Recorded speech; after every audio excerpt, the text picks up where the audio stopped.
First Nations now have the opportunity to start building their own legislation and build systems that take our own cultural and spiritual and, mental, physical, all of our needs into account in a way that the province never did before, previous systems never did before. First Nations kids in care have some of the lowest protections and some of the worst outcomes in the country. With things like this child welfare reform, we have an opportunity to change things. And I think that's so motivating, an extraordinary gift, I think.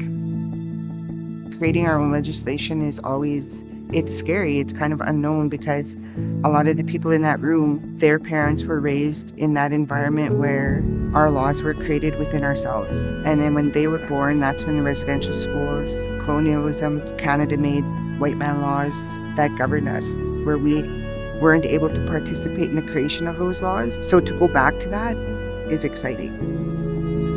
Now we can make a plan of action of what are we gonna do? How are we gonna do this? And with the elders' input, that gives us more ideas of what they foresee, for the C92, for the children coming back to the communities, for the bands taking over. Like, that's what I see, and that's what I hope to see. Just from them coming back home and seeing family, it means a lot to them because you know what?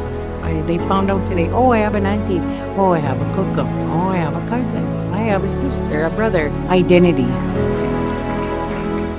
You're called upon as an elder, to go and speak to the youth. I think, that should be happening on a regular basis. They need to be trained, finding out who they are, where they come from. We need people that can genuinely talk from the heart so that these children can feel that emotion. I guess just as a human being, everybody wants to have that sense of belonging. To go through life is knowing where you belong. They say First Nations people will never really be homeless because they always have a home on the reserve.